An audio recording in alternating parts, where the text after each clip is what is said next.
Já já, informações ao vivo, lá do treino do Tricolor com o Eduardo Afonso. Antes, alguns números que lembram, professor Celso, que o Tricolor costuma se dar bem em casa. Viu, corneteiros que não acreditam no fator casa? Viu, senhor Abel Neto? Últimos 10 majestosos disputados no Morumbi. 7 vitórias do Tricolor, 2 empates e só uma vitória do Corinthians. O último majestoso foi lá em Brasília, no Mané Garrincha, com vitória do São Paulo por 3-1. Nesses últimos 10 jogos, só teve uma vitória do Corinthians. Eu confesso que eu não lembro qual foi. Mas se o professor não lembrar, eu não me chamo Abel. Foi 20... Nós estamos em 25, né? Foi em 23. Quanto foi? A última. Não lembro. São tão poucas que tá vendo? Não, e do São Paulo e Itaquera até hoje só uma também. Esse é o clássico, você fala, corneteiros do fator casa, mas esse é o clássico em que o fator casa mais pesa, mais tem pesado. O Allianz em relação a Palmeiras e São Paulo. Cá, que o Corinthians não manda mais jogo no Morumbi, como mandava lá nos anos 80, 90. E os últimos majestosos em Itaquera têm dado mais empates também. O Corinthians manteve o tabu nos últimos tempos, mas à custa de muitos empates, né? A vitória do São Paulo única foi no ano passado ou retrasado? Com o Carpini. Com o Carpini. Aquele momento do título da Supercopa e o fim do tabu em Itaquera. Perfeito. Já temos Eduardo Afonso lá no CT da Barra Funda, informações ao vivo do Tricolor do Morumbi, depois da vitória sobre o Guarani. Sempre bem-vindo, sempre uma honra ter o amigo e grande repórter Eduardo Afonso. Bom dia. Tudo bem, Abel? Como é que você tá? Bom dia a todos os comentaristas, Donk, Breiler, professor Celso Zelt. Essa é uma cena que o fã de esportes não vê há exatamente 1038 dias, Abel. Dia 21 de março de 2022 foi o último treino aberto do São Paulo aqui no CT. Nós até entramos dentro do CT em alguns momentos para apresentações de jogadores, para entrevistas exclusivas, mas atividade com bola rolando, como está mostrando aqui o nosso repórter cinematográfico Gesiel, desde 21 de março de 2022. Nas minhas contas aqui, muito modestas, né, fazendo uma conta bem bruta, multipliquei 365 por 13, tirei os 56 dias que faltam para o dia 21 de março, dá 1039 dias que a gente não cobre um treino do São Paulo. E é um treino só regenerativo, lá estão jogadores que não atuaram ontem contra o Guarani e alguns daqueles que entraram no decorrer do segundo tempo, os que jogaram menos de 45 minutos. Os titulares estão aqui em outro lado do CT, na academia, fazendo aquele trabalho regenerativo, esperando o treino de amanhã, que vai definir o time para o clássico de domingo, o majestoso que acontece no Morumbi. Antes do treino de 2022, a última vez que tinha aberto um treino foi exatamente antes do início da pandemia, no dia 13 de março de 2020, após uma vitória contra a LDU pela Copa Libertadores no Morumbi por 3-0. Eu estive aqui nessas duas vezes, naquela ocasião até fiz uma entrevista exclusiva com o Igor Gomes, ter sido destaque daquela partida. Bem, essa é a preparação do São Paulo, neste clima assim, digamos, diferente dos jornalistas aqui no CT, um São Paulo que só tem um problema para o clássico, Abel. O problema é Luiz Gustavo, que teve uma lesão no pé lá nos Estados Unidos, já ficou fora do jogo de ontem e não vai se recuperar a tempo de estar à disposição no jogo do próximo domingo. O Zubeldia foi muito claro ontem, ele está usando o Campeonato Paulista em meio a uma pré-temporada, não tem como. Foram só 12 dias de pré-temporada nos Estados Unidos, logo depois já começou o Paulistão com aquele empate em Ribeirão Preto com um time alternativo, teve o jogo de ontem contra o Guarani, a vitória por 1-0, e aí na sequência tem Corinthians, depois Portuguesa, enfim, e tudo isso com menos de 30 dias, que é o trabalho, o tempo ideal para o trabalho de uma pré-temporada. Então ontem o Zubeldia falou que deve escalar um time 1 ou 2 jogos e aí poupar esse time um jogo, ou 2 também. Ele vai fazer um trabalho parecido com o do Abel no Palmeiras, porém sem jogos definidos. Pode escalar num jogo um time, depois poupar ele 2, ou pode escalar em 2 seguidos e poupar no terceiro, mas para domingo, pelo tamanho do clássico, por aquilo que significa um jogo entre São Paulo e Corinthians, obviamente o time deve ser muito próximo, muito parecido àquele que jogou ontem no Morumbi, né? O time que começou ontem no estádio do Morumbi, inclusive com o quarteto ofensivo. Caleri, mais à frente, e os 3 que estão atrás dele, Luciano, que fez os 2 únicos gols da temporada, além de Oscar, que fez a sua reestreia no Morumbi. Oscar, para você ter uma ideia, Abel e companheiros, só jogou 8 vezes no Morumbi na sua história. O último foi o 8º jogo dele na história no Morumbi, e só o 2º jogo de Paulistão. Ele tinha jogado em 2009 contra o Mirassol e voltou a jogar Paulistão contra o Guarani ontem. Então a tendência é um time muito parecido. Vou dar uma última informação antes de deixar vocês com essas imagens que são quase inéditas, exclusivas e que não acontecem sempre. O Cedric Soares, que é um jogador português, estava dependendo do Arsenal, passou por várias grandes equipes, é um jogador que foi de ponta no futebol da Europa, lateral direito, tem 33 anos, ele está usando as dependências do CT da Barra Funda para se manter em forma. O staff dele pediu à diretoria do São Paulo essa possibilidade, ele está no Brasil, então ele está trabalhando aqui no CT. Nós não temos nem autorização para mostrar a imagem dele, porque ele não é jogador do clube. Quando surgiu essa informação ontem, ele até no Morumbi acompanhando o jogo, já se especulou muito que ele estaria negociando com o São Paulo para ser o lateral direito que falta, substituir outro experiente que deixou o clube, que é o Rafinha. A informação que a gente apurou aqui, que a gente recebeu aqui, é que não existe nenhuma negociação, ele realmente está utilizando o CT apenas para manter a forma.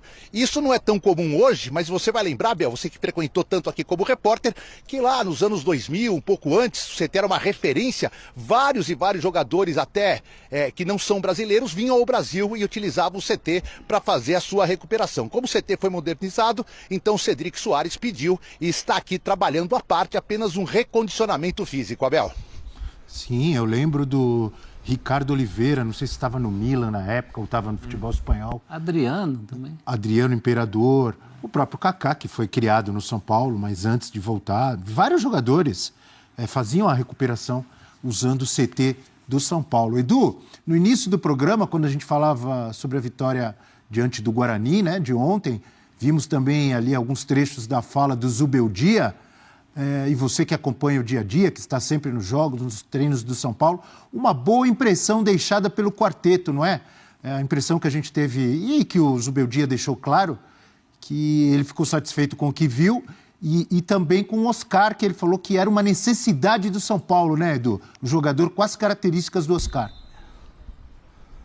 É isso, Abel, eu não vou nem ficar na frente da câmera para a gente acompanhar esse treinamento, que é uma coisa que não acontece sempre, mas é isso, ele gostou muito do quarteto, falou do quarteto, claro que esse quarteto na verdade é um quinteto, porque o Ferreirinha está nessa briga, ontem entrou no segundo tempo. Se a gente levar em conta, Abel, os 4 jogos que o São Paulo fez na temporada, a gente tem que desconsiderar 2. O do Cruzeiro, ele misturou titulares e reservas no primeiro e no segundo tempo. Ele não definiu assim um time titular para o primeiro tempo e um time reserva para o segundo, como, por exemplo, fez o Cruzeiro lá na pré-temporada. Ele fez uma misturada. Aí, contra o Botafogo de Ribeirão Preto, era um time muito alternativo. Só tinha 9 atletas que vieram dos Estados Unidos, tinha os garotos que vão disputar a final da Copa São Paulo, então também não dá para levar muito em conta. Vamos levar em conta os 2 jogos em que ele tinha, assim, digamos, uma base somente titular à disposição. Contra o Flamengo eram só 18 atletas, então ele escalou de cara o Ferreirinha e deixou o Luciano no banco. O Luciano entra e faz o gol de empate, né? E o Ferreirinha começou como titular. E vamos levar em conta o jogo de ontem, que estava todo mundo à disposição. Aí foi o contrário. O Luciano começou e o Ferreirinha entrou no decorrer da partida e o Luciano marcou também, logo aos 2 minutos, o primeiro gol no Morumbi da temporada. Então, digamos, é um quarteto que, na verdade, é um quinteto em que 2 jogadores aparentemente brigam por uma posição, Luciano e Ferreirinha, mas digamos também que neste início a gente vai poder ver esse quarteto sendo desmanchado, principalmente para preservar fisicamente alguns atletas em determinados jogos da temporada. E aí você vai ter o André Silva, o Eric, o menino William Gomes, o Rian Francisco, que ele disse ontem que vai ter uma semana mais ou menos de férias após a Copa São Paulo e já vai ser integrado ao profissional. Então aí vamos ter outras opções do técnico ofensivamente para poder trabalhar esse setor ofensivo. E ele destacou também, Abel, eu acho muito importante, que a dupla Pablo Maia e Alisson dá muita proteção a esse quarteto ofensivo. Vamos lembrar que ele só trabalhou num jogo oficial com essa dupla, onde foi o segundo, foi na estreia dele no ano passado contra o Barcelona, 2-0 para o São Paulo lá em Guayaquil. Logo na sequência o Pablo Maia se machuca e só volta neste ano. E um pouco depois se machuca o Alisson. Ele passou boa parte do ano passado sem os dois principais volantes. Agora é uma tendência que os dois voltem a ser titulares. Ontem já foram, contra o Corinthians deverão ser. Depois vão descansar um pouco. E ele tem o Bobadilha, o Marcos Antônio e outros jogadores para colocar. O menino Hugo deve subir da base, enfim. É um São Paulo que, como quase todos os clubes brasileiros, está fazendo pré-temporada com bola rolando, Abel. A gente viu, enquanto você falava, imagens do Ferreirinha, de outros jogadores. Quem apareceu muito foi o Milton Cruz. Eu estava me lembrando a gente brincava falando do eterno Roberto Dinamite, o eterno Paulo Baier. É o eterno Milton Cruz aí no tricolor, né? Quantos anos já de Milton Cruz? E a função dele é um auxiliar fixo ainda no São Paulo? É isso mesmo, Abel. Ele é um auxiliar fixo. Vamos lembrar que o Zubeldia, quando chega com dois auxiliares, o Maxi Cubeiras, foi até o técnico em Ribeirão Preto, e o Greco, se não me engano, que também dirigiu a equipe quando os dois estavam suspensos, o Cubeiras e o próprio Zubeldia, mas o Milton Cruz faz parte de uma comissão técnica permanente. Ele chegou a ficar fora do São Paulo há alguns anos e retornou agora na gestão do Júlio Casares no começo de 2024. Eu não consigo te precisar exatamente quantos anos, mas eu era garotinho quando ele já trabalhava aqui, viu, Abel? E já tô com mais de 50. É um bom profissional, um apaixonado pelo trabalho, pelo São Paulo Futebol Clube. Boa gente também, o Milton Cruz, figurasse. Mande um abraço para ele, de minha parte. Obrigado pela participação, Edu, bom trabalho por aí. Boa, Abel, boa sequência aí. Eu tô feliz porque isso é uma coisa que era tão comum pra gente e hoje é tão difícil acontecer um treino aberto, por mais que seja apenas um treino regenerativo, é um primeiro passo, não digo para voltar ao que era antes da pandemia, mas para voltar pelo menos próximo e trazer o fã de esporte um pouquinho para essa aproximação, esse bastidor que acontece num treinamento. São muitas as questões de como funciona, como não funciona, e agora a gente vai poder, se der tudo certo, acompanhar pelo menos um pouquinho semanalmente aqui no CT. Então, só para fechar, bem destacado por você, eu também peguei muito essa época de treinos que a mídia, a imprensa podia cobrir, né? Você lembra quem era o técnico lá de 2022, que a última vez que teve um treino aberto? E o Zubeldia, a comissão técnica, quem dirige o São Paulo, já disse que de vez em quando, então, teremos treinos abertos do Tricolor daqui para frente? Então, os dois últimos treinos abertos, em 2020 era o Fernando Diniz, e em 2022 era o Rogério Ceni, tá? Os dois últimos treinos. O Rogério nunca gostou muito de imprensa no treino, então ele abria 15, 20 minutos, o Diniz era um pouquinho mais tranquilo nisso, deixava em determinados treinos, tirando aquele apronto final, né? Termo bem antigo, mas aí ele pedia pra gente sair, mas ele normalmente deixava aí 3, 4 vezes por semana acompanhar o treino. E tu perguntou a última pergunta sobre a comissão técnica? Não, se daqui pra frente tá dentro da agenda do programa, de vez em quando, treinos abertos? Eu tô sentindo, Abel, que hoje é mais ou menos um teste. Se rolar tudo bem, talvez esses treinos regenerativos, esses treinos sem trabalhos técnicos, esses treinos, digamos, mais de recuperação em determinado momento da semana, passem a ser, assim, mais frequentes. Não sabemos. Dizem aqui as más línguas que vai depender do comportamento da imprensa aqui. Então eu vou procurar não burlar nenhuma regra para não atrapalhar isso, viu? Fica bonzinho, Edu. Obrigado, Eduardo Afonso, ao vivo lá do CT do São Paulo. É algo raro, né? No futebol mundial, no futebol brasileiro, treino aberto, né? Cada vez mais raro. O olhinho do Edu até brilhou, né? O repórter fica contente quando tem essa condição. Claro, você tem um acesso melhor à informação, né? Você perguntou da última vitória do Corinthians, 29 de janeiro de 23, no Morumbi, 2 gols do Adson, 1 do Luciano pro São Paulo. Foi 2-1. Ou seja, em termos de campeonato paulista, o Corinthians não está devendo nada. Porque ganhou de 23, o de 24 foi em Itaquera, onde o Corinthians perdeu. O problema é nas outras competições, né? Teve jogo de brasileiro, teve jogo de Copa do Brasil, e esses o Corinthians não ganhou no Morumbi. Pelo menos em São Paulo, talvez seja o clássico nos últimos anos em que o fator casa... Sem dúvida. Ele predomina, né? Salvo uma ou outra exceção. É difícil... Repito, nos últimos anos, é difícil o Corinthians ganhar do São Paulo no Morumbi e do outro lado foi só uma. E mexe na história que o São Paulo conseguiu ganhar em Itaquera. E mexe muito no jeito dos dois jogarem, né? O São Paulo em Itaquera fica acuado, o Corinthians no Morumbi também não vai, E ao contrário, quem joga em casa vai sempre para cima, sempre propõe o jogo. Imagino que dessa vez não seja diferente. O São Paulo deve propor o jogo. Eu me lembro de uma final de Paulistão histórica no Morumbi, em que o Corinthians é campeão, Sócrates faz um gol no final.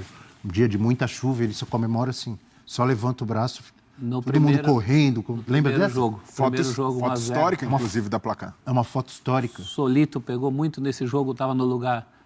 não, ele era o titular, né? 83 é que o Solito joga a primeira no lugar do Leão. Não, isso é 83. Você está querendo entrar muito detalhe, 83. professor. Aí você está saindo fumaça da sua cabeça, professor. Porque você pegar o Corinthians tem mais vitórias que o São Paulo no Morumbi. Mas nessa época o Morumbi era um campo praticamente neutro. Os clássicos todos eram no Morumbi. O Morumbi era o Maracanã de São Paulo, era o Mineirão. Não tinha essa questão. Até porque o Corinthians não tinha campo para jogar. Hoje é muito mais casa do São Hoje Paulo é a mesmo. casa de cada um. Mudou o jeito de jogar. Né? E a gente tem uma tela com a sequência de vitórias do Corinthians.